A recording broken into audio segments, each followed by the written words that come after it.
Scarlet. Welcome to New Story in English. Today I will tell you a very beautiful short story. The name of the story is Scarlet. Let's start reading this beautiful story. Here's Scarlet, in the garden of a friend's house in London. On a sunny summer morning, the kind of mornings that are unusual in England. Scarlet is 12 years old, 13 in November, she tells me, and is trying to understand the world around her. She asks questions about everything, all the time. I tell her that I want to ask her a question, and I ask her why she's called Scarlet, and what the name means, and if it comes from anywhere in particular, and she says, "No, it's just a stupid name my parents chose because they liked it. It doesn't mean anything." I wonder if her parents named her after the heroine of a favorite film, perhaps.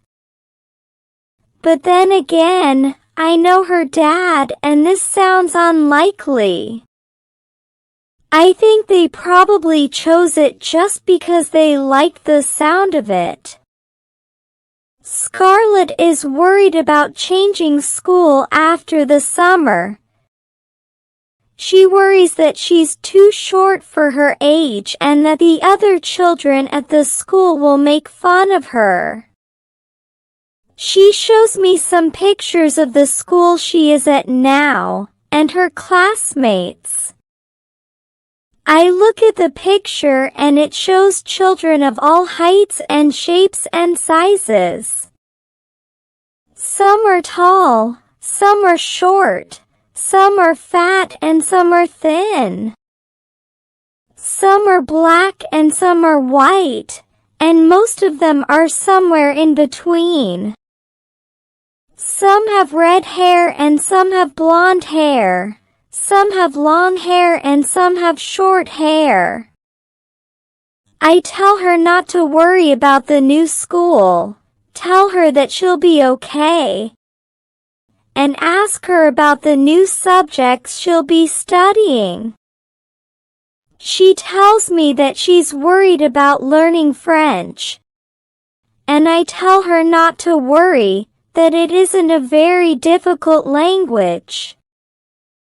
She tells me that she already knows 5 languages. 5 languages! I shout. That's impossible. How do you already know 5 languages?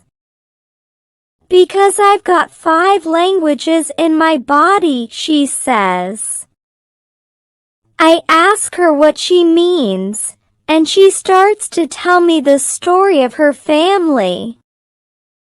Some of the story I already know. I've already heard stories about her grandfather. He was from Scotland. He was a sailor, but not a very good sailor. So he only got as far as Portsmouth, a big navy town on the south coast of England. Not very far from Scotland at all. When he got to Portsmouth, he stopped there, left the navy and became a boxer. He lost fights and drank a lot. However, he still managed to see the world by meeting a woman who came from Laos. Nobody really knows how this woman had ended up in Portsmouth. But she still lives there. And I tell Scarlet that she should try and find out her grandmother's story. No, she's too old now, says Scarlet, and anyway, she's lived in Portsmouth nearly all her life. Scarlett's grandparents were only together long enough to produce a son, probably one of the only Scottish Laotians in the world. They called him Bill, which is usually short for William, but his name was just Bill. Bill inherited his father's personality and his mother's looks, so the only thing he thought he could do was become a rock star.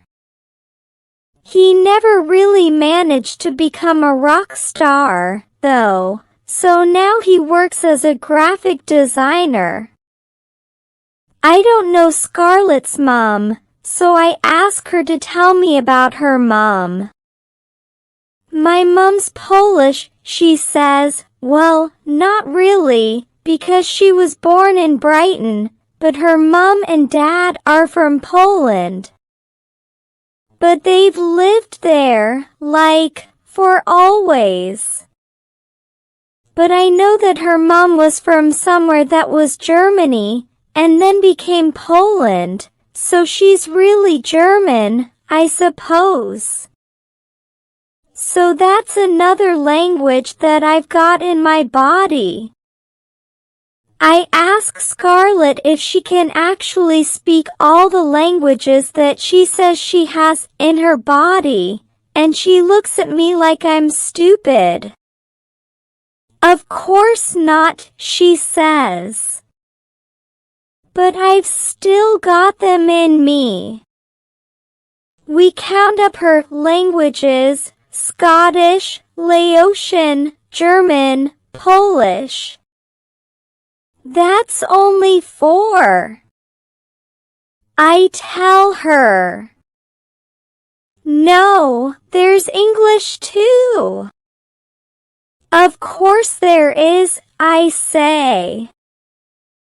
And then I look at Scottish, Laotian, German, Polish, English.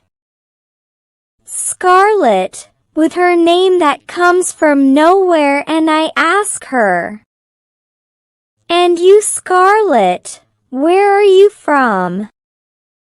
She thinks for a long time, such a long time that I think perhaps she hasn't heard my question. But then before I can repeat it, she looks up and at me. "I'm from here," she says.